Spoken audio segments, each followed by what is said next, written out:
अगर मैं तुम्हें कहूँ कि नेम अ मार्वल कैरेक्टर, तो तुम्हारे मन में पहला कैरेक्टर कौन आएगा? May be Spiderman, iron man, captain America. और अगर मैं तुम्हें कहूँ कि नेम अ डीसी कैरेक्टर, तो तुम शायद सुपरमैन, बैटमैन या जोकर का नाम लोगे। लेकिन मैं अगर तुमसे कहूँ कि सिर्फ एक सुपर हीरो के बारे में सोचो, तो मोस्ट प्रॉब्ली तुम्हारे मन में एक सुपर हीरो की इमेज आएगी। एक ऐसा हीरो जो एक मसाया और सिंबल ऑफ होप होने के साथ साथ एक आम इंसान भी है, और एक ऐसा कैरेक्टर जो पॉप कल्चर में आइकॉनिक है। Look, up in the sky. It's a bird. It's a plane! It's Superman. Yes, it's Superman. और इस एपिक कैरेक्टर के ऊपर इस साल जुलाई में एक मूवी आ रही है। पर जब हमेशा सुपरमैन की मूवी को लेकर फैंस बहुत ज्यादा एक्साइटेड होते हैं, इस बार लोगों के मिक्स्ड रिएक्शंस है। पर ऐसा क्यों? एक आइकॉनिक कैरेक्टर जिसकी 12 साल बाद फाइनली एक सोलो मूवी आ रही है, उसे इतना हेट क्यों मिल रहा है? वेल, इसे समझने के लिए हमें शुरुआत से शुरू करना पड़ेगा। तो सुपरमैन के इंसेप्शन हमारे दादा के दादा के दादा के जमाने में हुआ था by its creators Jerry Siegel and Joe Shuster under Action Comics in 1938। And एक बहुत ही हार्ट ब्रेकिंग फैक्ट ये है कि सुपरमैन के क्रिएटर जेरी सीगल ने उसे इतना इनविंसिबल और बुलेट प्रूफ इसलिए बनाया था क्योंकि इसके कुछ साल पहले ही जेरी सीगल के डैड की डेथ हो गई थी in a store robbery due to a gunshot. So it's kind of symbolic. 1938 से लेकर आज तक सुपरमैन के ऊपर इतनी सारी मूवीज, एनिमेशंस और शोज बन चुकी है। लाइक वो फर्स्ट टाइम जब सुपरमैन उड़ा था, उससे पहले वो सिर्फ छोटे छोटे जंप्स मारता था, और उस टाइम पे सुपरमैन के पास दुनिया भर की अनशन पावर्स थी। और अपने आइकॉनिक क्रिस्टोफर रीव्स के सुपरमैन को कैसे भूल सकते हैं? He had the charm and the charisma of Superman and the innocence and clumsiness of Clark Kent, literally the best live action adaptation of Superman. And 70s और 80s में Superman अपने peak popularity में था। उस पर इतनी सारी comics, movies और एनिमेशंस बन रही थी। पर फिर उसके बाद चीजें थोड़ी सी डाउनहिल जाने लगी। लाइक सुपरमैन 3 फ्लॉप हो गई एंड बैटमैन की मूवीज ज्यादा बनने लगी, somewhere good and somewhere bad. और फिर लेट 90s और अर्ली 2000s आते आते सुपरमैन काइंड ऑफ इररिलेवेंट बन गया। और उस टाइम पे ब्लेड, एक्समैन और स्पॉन जैसी डार्क एनर्जी टाइप की मूवीज आ रही थी। और हालांकि 2006 में क्रिस्टोफर रीव्स को ट्रिब्यूट देने के लिए और सुपरमैन की फ्रेंचाइज को रिवाइव करने के लिए, दुनिया को तबाही से बचाने के लिए वार्नर ब्रोस ने सुपरमैन रिटर्न्स बनाई थी। ये मूवी भी काइंड ऑफ फ्लॉप हो गई बिकॉज़ ये डायरेक्ट सीक्वल थी सुपरमैन 2 का। एंड जिन्होंने पुरानी सुपरमैन की मूवीज देखी थी वो ऑलरेडी बूढ़े हो चुके थे एंड मूवी भी इतनी खास नहीं थी, पर वो आंख वाला सीन बहुत अच्छा था। सो इन सब के बाद जब MCU शुरू हो रहा था, तब वार्नर ब्रोस ने सोचा कि क्यों ना हम भी बहती गंगा में हाथ धो ले और एक live action super hero universe बनाए। तो उन्होंने स्टार्ट किया सुपरमैन से। स्टार्ट तो ग्रीन लैंटर्न से किया था, लेकिन वो पिक्चर इतनी हग्गू थी कि डेडपुल ने भी मल्टीवर्सल ट्रैवल करके रायन रेनॉल्ड्स को खत्म किया ताकि वो मूवी ना बने। सो वार्नर ब्रोस ने सुपरमैन से स्टार्ट किया एंड इस पूरी यूनिवर्स का कंट्रोल था जैक स्नाइडर के पास, सिर्फ कहने के लिए। सो 2013 में मैन ऑफ स्टील आई, directed by Zack Snyder. And let's talk about this movie. I know इस वीडियो का टॉपिक जेम्स गन का सुपरमैन है, बट उसके लिए पहले हमें जैक स्नाइडर के विजन को समझना पड़ेगा, तभी हम जेम्स गन के सुपरमैन पे अच्छे से बात कर पाएंगे। सो मैन ऑफ स्टील पिछले सुपरमैन मूवी से बहुत अलग थी। लाइक ये ज्यादा मॉडर्न थी, ज्यादा रियलिस्टिक थी और इसकी स्टोरी लाइन डार्क एनर्जी थी। एंड पर्सनली मुझे इस मूवी के ऊपर मिक्स्ड रिएक्शंस हैं। लाइक मूवी के कुछ पार्ट्स बहुत ही अच्छे हैं, लाइक वो पूरे क्रिप्टॉन का बैटल, जितने भी एक्शन सीक्वेंसेस थे सब, एंड हेनरी कैविल का shirtless scene.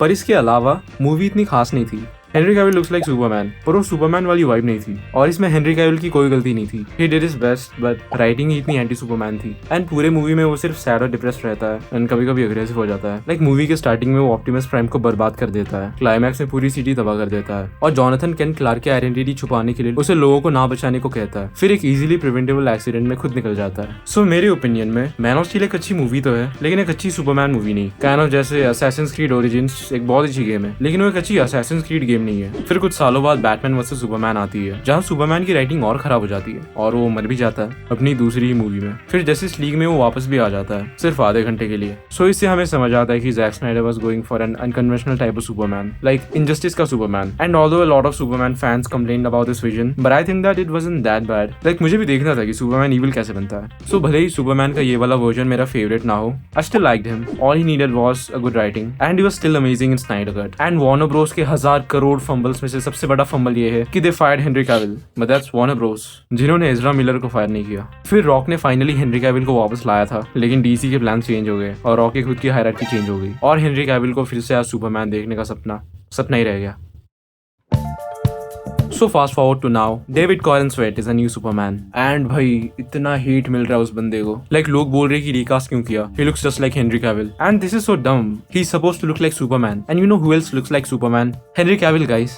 Like all Spider-Man actors are gonna be athletic, young, white, nerd-looking dudes, and all the actors playing the famous Austrian painter are gonna have a mustache. Similarly, जब एक actor Superman play करता है, then he has to be tall, jacked, athletic with a Giga Chad-like jawline. तुम उसके लिए Kevin Hart को थोड़ी cast करोगे? Well, no offense to Kevin Hart. I hope you get my point. And बहुत सारे लोग ये भी कह रहे थे कि this Superman looks too cartoonish and too bright, and Zack Snyder's Superman was for real men. This is for kids.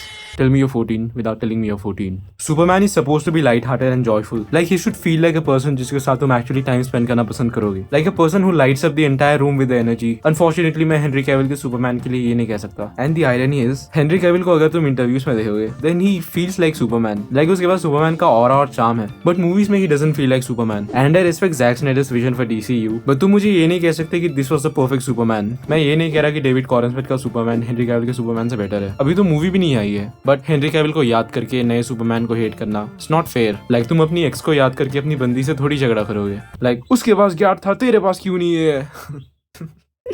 So Henry Cavill का Superman was good as a dark and realistic version of Superman. Like अगर real life में Superman exist करता तो Henry Cavill के Superman जैसा होता. But it's not about being realistic. It's about being Superman. And Justice League में Superman को Superman की तरह दिखाने की कोशिश की थी. But it's Justice League. The first rule of Justice League is that we don't talk about that shit. So a lot of people were complaining about the new suit and I kinda agree. Like the previous Superman suit was top notch and it being desaturated and dark serves its purpose in its universe because the world बहुत dark थी. And David Corenswith's suit is completely different from it. Like it's bright, it's vibrant, it has popping colors and the suit looks decent except for the fitting. Like David Corenswith ने इतने मेहनत से body बनाई थी and the suit covers it all. Yeah I know superhero suits में muscle padding use होती है. शायद इसमें use करना भूल गए. You can't tell me that this suit was made by a Type 3 civilization. This looks like something Superman's mom would make for him. And why does it have trunks? Like it looks so goofy. जब Superman की पहली comics आई थी तब उसे powerful दिखाना था और उस टाइम पे स्ट्रॉन्ग चीजें समझा जाता था सर्कस के स्ट्रॉन्ग मैन को. इसीलिए उस टाइम के ज्यादातर सुपर हीरो ट्रंक्स पहनते हैं. And I know it's an iconic Superman ट्रोप and it's comic accurate. But Batman जिसके लिए भी ट्रंक्स कॉमिक एक्यूरेट थी वो अब ट्रंक्स नहीं पहनता. He got rid of it. और अब तो सुपरमैन ने भी कॉमिक्स में ट्रंक्स पहनना छोड़ दिया है. I know I am going a little too hard on this one but imagine Earth का सबसे स्ट्रॉन्गेस्ट मैन तुम्हारे सामने खड़ा है पैंट के ऊपर अंडरवेयर पहन के. विलेंस इसे देख के हंसेंगे. And we've seen trunks के बिना भी सूट बहुत अच्छी बनाई जा सकती है. Well, not every time, but it is possible. So there is this rumor that ये सूट परमानेंट नहीं होने वाला और मूवी के एंड आते आते ये सूट डैमेज हो जाएगा जिसकी वजह से अगली मूवी में हमें एक नया सूट मिलेगा. But it's just a rumor. A lot of people were complaining that ये Superman इतना weak क्यों है. So let me explain. A lot of people have this misconception that Superman is some kind of invincible being. Well, he is, but not completely. Like Henry Cavill के भी Kryptonian से लड़ते लड़ते फट गई थी जबकि वो इतने सालों से येलो सन से एक्सपोज था. दूसरी तरफ उसके एनिमीज येलो सन डिप्राइव्ड थे. So Superman के वीक दिखने का मेरा एक्सप्लेनेशन ये है कि तुम अपने कैरेक्टर को अनटचेबल थोड़ी बना दोगे. अगर तुम्हारा कैरेक्टर इनविंसिबल है तो उसके विक्ट्री सेटिस्फाइंग नहीं लगेंगे. और सुपरमैन जिससे मार खा रहा है वो एरा वेरा विलन नहीं है. He is Ultraman, the evil version of Superman. उसके पास सुपरमैन की सारी पावर्स है but the difference is he is anti Superman. Like sun उसकी वीकनेस है और क्रिप्टोनाइट उसका स्ट्रेंथ है. इसलिए वो येलो सन से बचने के लिए खुद को पूरा कवर करके रखा है. सो मोस्ट प्रोबब्ली अल्ट्रामैन ने क्रिप्टोनाइट का यूज करके सुपरमैन का ये हाल कर दिया होगा. एंड इस सीन में क्रिप्टो के उसके ऊपर कूदने पर सुपरमैन को दर्द इसीलिए हो रहा है बिकॉज़ क्रिप्टो एक नॉर्मल डॉग नहीं है. He is a Kryptonian like Superman. So he is as powerful as Superman. Imagine करो अगर तुम एक कार एक्सीडेंट में बहुत बुरी तरह जख्मी हो जाओ और तुम्हारा डॉग तुम्हारे ऊपर ऐसे कूदने लगे तो तुम्हें भी दर्द होगा. So it's same for him. और फिर सुपरमैन को फोर्ट्रेस ऑफ सॉलिट्यूड में ले जाके हील करते हैं with extreme amounts of sunlight. And Superman दर्द के मारे इतना इसीलिए चिल्ला रहा है क्योंकि रैपिड हीलिंग हर्ट्स. जब सारे damaged muscles, blood vessels, organs और फ्रैक्चर्ड बोन्स जब अपनी जगह वापस आती है तब बहुत दर्द होता है. वुल्वरीन से पूछ लो.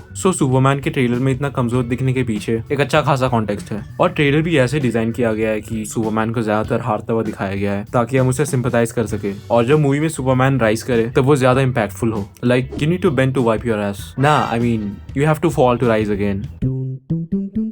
सो अब मैं अपना अनफिल्टर्ड और ऑनेस्ट ओपिनियन शेयर करूंगा. ये पार्ट स्क्रिप्ट में नहीं है. दिस इज कम्प्लीटली मनगढ़ंत. I mean unfiltered. So what does Superman represent to you? तुम शायद कहोगे एक प्रोटेक्टर, एक मसाया, एक जीसस लाइक फिगर. बट मेरे लिए Superman represents one thing, which is humanity. A literal alien who can fool people like tissue papers. And वो इतना powerful है कि वो पूरे अर्थ को बेंच कर सकता है. But he chooses not to. He chooses to be good. उसमें उसका क्या फायदा? कुछ नहीं. But that's what humanity is about. And that's how he was raised by his parents. Superman Kal-El बाद में, Clark Kent पहले. Him being Kryptonian is a thing. But he's more human than most of the humans. Like तुम इस Superman को देख सकते हो बच्चों से इंटरैक्ट करते हुए. जब वो गिरता है तब लोग उसे उठाते हैं. ये जानते हुए कि Superman को फिजिकली इसकी कोई जरूरत नहीं है. जब लोग Superman के ऊपर कैन फेंकते हैं तब वो फ्लिंच करता है. इसलिए नहीं क्योंकि उसे दर्द होता है बट इसीलिए cause he's hurt from inside. और हम उस सीन को कैसे भूल सकते हैं जहाँ एक मासूम बच्चा वॉर के बीच में फंसा है और वो सुपरमैन को पुकारता है cause वो जानते हैं कि सुपरमैन उसकी उसकी मदद करने जरूर आएगा। इससे मुझे कॉमिक्स का एक पैनल याद आ गया जहाँ एक बच्चा was dealing with his abusive father and वो बच्चा बहुत परेशान हो जाता है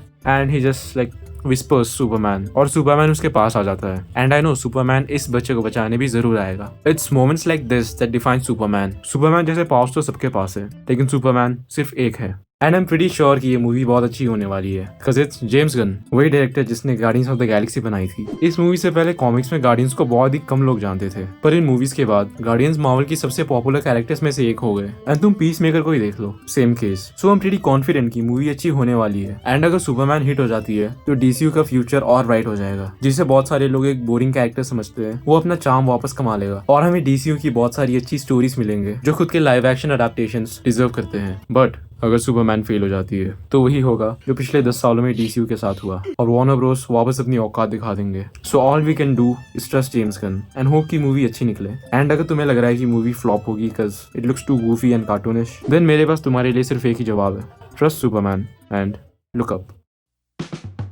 Hey, I hope you liked the video. If you did so, then give it a thumbs up and smash the subscribe button. And if you stayed till here, then thank you. And comments में अपने opinions और theories लिखो. And remember, it's just a theory. A film theory. Nah. इतना obvious भी नहीं करना. See you in the next video.